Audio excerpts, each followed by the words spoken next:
Pero yo les voy a hablar sobre la fisiopatología de la enfermedad psicopéptica. Entonces, para hablar de la fisiología vamos a ir a lo micro. Ya mi compañero les explicó lo macro. Entonces decimos que en el epitelio gástrico hay unas bolitas gástricas que estas a su vez se dividen en glándulas gástricas que están compuestas por células epiteliales especializadas.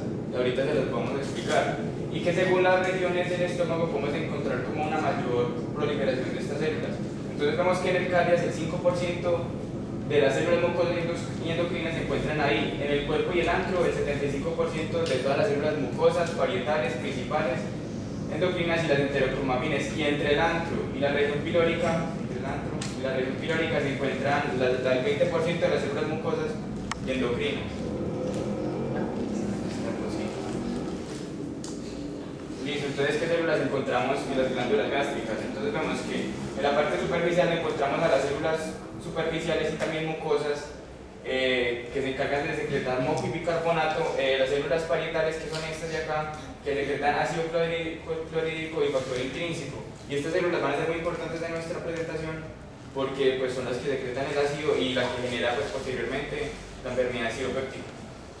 Las células principales secretan pepsinógeno y se encuentran en el fondo de la glándula. Encontramos las células que secretan gastrina, que estimulan a las células parietales a secretar el ácido clorhídrico y a las células D que secretan somatostatina, que inhiben la secreción del ácido.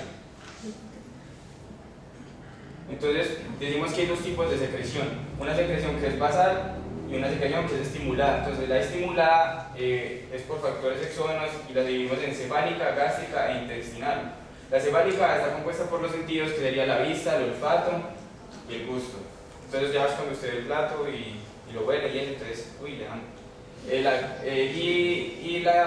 Lo que estimula principalmente son las células que se secretan la gastrina para estimular las células parietales. Y la secreción gástrica es cuando hay presencia de alimento en el estómago, lo que genera una distensión abdominal y le avisa a las células que también tienen que secretar gastrina. Y la secreción intestinal, que también es cuando hay presencia de alimentos, exactamente cuando estos liberan sus aminoácidos y sus aminas, y también por distensión luminal, que activan las células D para que liberen su somatostatina e inhiban la secreción de ácido. En la parte endógena encontramos la secreción basal, que está dirigida por patrones circadianos y por la cual manda sus estímulos vía colinérgica por el vago y sus estímulos histaminérgicos por las fuentes locales gástricas.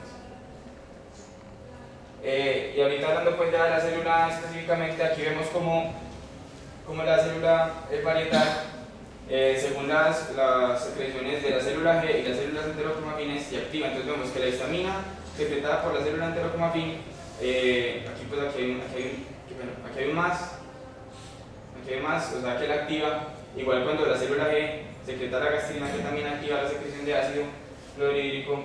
La acetilcolina vía el vago, como vemos ahorita de los ciclos circadianos, que activan también la secreción del ácido clorhídrico, y las células D que secretan somatostatina, que inhiben tanto la célula parietal como la célula enterocromafin. Y cómo funciona pues ya la bomba HKTPasa o la llamada bomba de protones. Entonces aquí vemos que la célula es estimulada después de todos sus receptores histaminérgicos, sus receptores de gastrina, y se activa. Entonces empieza, aquí vemos la bomba, pues en esta bolita, aquí también la vemos, esta bolita de acá. Es una bomba que necesita mucho gasto energético, entonces pues necesita muchas ATP, entonces por eso las células parietales tienen muchas mitocondrias. Entonces ya después de que se activa la bomba HKTPasa, esta comienza a expulsar primero iones cloruro hacia la luz del estómago, que es lo que genera un gradiente de concentración que libera iones potasio, y luego por transporte activo se liberan los iones hidrógeno, los hidrogeniones hacia la luz intestinal, y este se une al ion cloruro formando el ácido clorhídrico. Y ya con los desechos del metabolismo celular, vemos que hay un bicarbonato aquí que pasa hacia el torrente sanguíneo, y este cambio permite que entren más iones cloruro para repetir este ciclo. Entonces está compuesto de dos etapas, y así es más o menos como funciona la bomba HKTPasa o bomba de protones para la producción del ácido clorhídrico. Ya otra función principal que tiene pues, el estómago es su defensa contra todos estos ácidos tan potentes. Entonces está compuesto por tres barreras, que es la preepitelial, la epitelial y la subepitelial. Entonces en este imagen vemos un resumen de todos los elementos que están en esta. Entonces en la preepitelial, pues aquí no se ve muy bien, pero acá hay una capita de moco, un gel, pues que está compuesta de moco, de bicarbonato y de fosfolípidos activos que impiden que el ácido clorhídrico y las demás sustancias afecten al epitelio que encontramos acá y se ve afectado por la célula. Después en la capa, en el nivel epitelial, perdón, encontramos la resistencia celular, la restitución, y también encontramos pues, que estas pues son las que segregan estos productos, como el moco y el bicarbonato, pues, para crear el nivel preepitelial. Y en la subepitelial encontramos el flujo sanguíneo, los leucocitos, y también aquí encontramos a las prostaglandinas. Aquí lo vemos que tienen un papel fundamental en todo lo que es la defensa del estómago. Entonces, en el nivel preepitelial, subepitelial, encontramos la restitución epitelial, que no requiere una división celular y está regulado por los factores de crecimiento, por el factor de crecimiento epidérmico, por el factor de crecimiento transformador y por el factor de crecimiento fibroelástico. Y este sistema necesita requiere un flujo sanguíneo ininterrumpido y un pH alcalino. Ya si este sistema falla, pasamos al de la regeneración epitelial, que este ya consta de una producción mucho más grande de células epiteliales y de angiogénesis, porque ya el ácido venció la barrera preepitelial y la barrera epitelial. Entonces, este ciclo de regeneración epitelial está compuesto por el factor de crecimiento epidérmico, por el factor de crecimiento transformador y por las prostaglandinas, que ya las vamos a explicar. Y la angiogénesis de este nivel está regulado por el factor de crecimiento fibroelástico y por el factor de crecimiento vascular endotelial.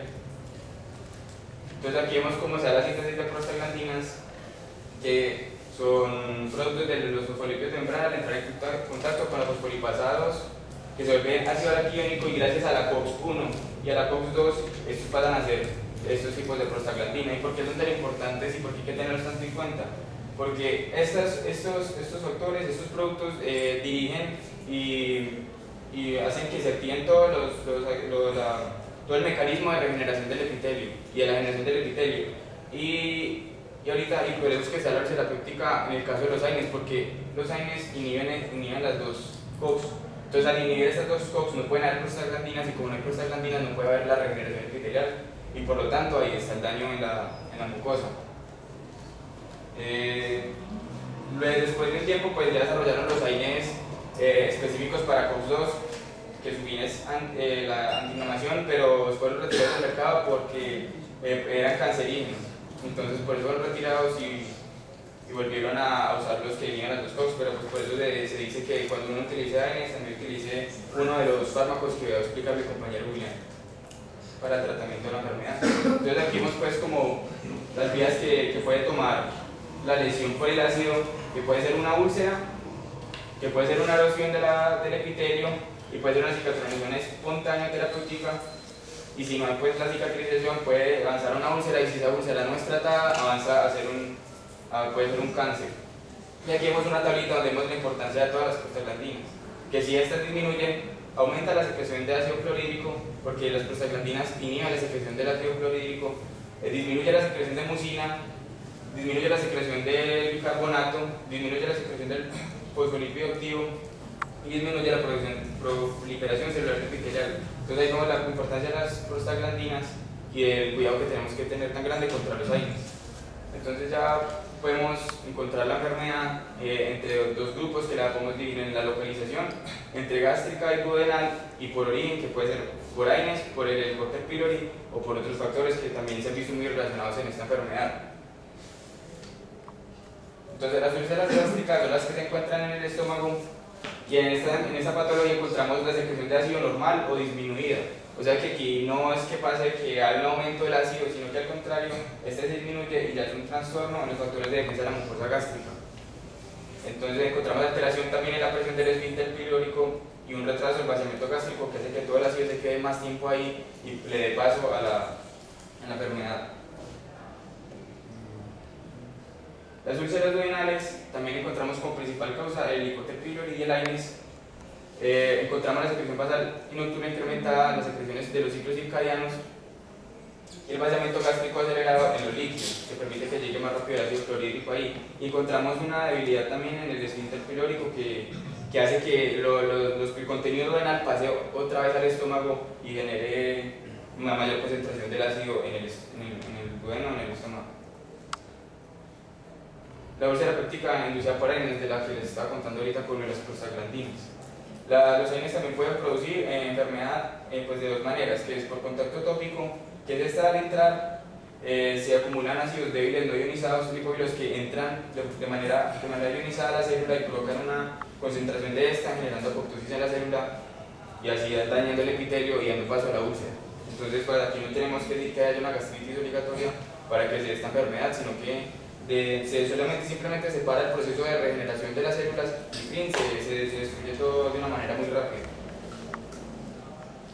Y entre otros factores patógenos no relacionados con el Helicobacter pylori y los AINES encontramos el tabaquismo como un gran elemento o muy común entre las personas que muestran esta patología.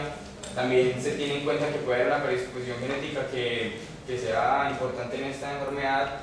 Se ha visto que en el caso del grupo sanguíneo tienen mayor como predisposición las personas de grupo O por desarrollar la úlcera. También el estrés por aumento de la secreción, una dieta pues, que no sea muy saludable y que sea muy alta pues, en ácidos también puede afectar la mucosa del estómago o el duodeno. También se ha dicho que en la personalidad neurótica hay una relación, porque muchas de estas personas con esta forma de personalidad presentan esta enfermedad y varias enfermedades crónicas que alteren todo el organismo y el homeostasis. Y los dejo con mi compañero Wilder, que les va a explicar bien cómo es el proceso patógeno del Helicobacter pylori.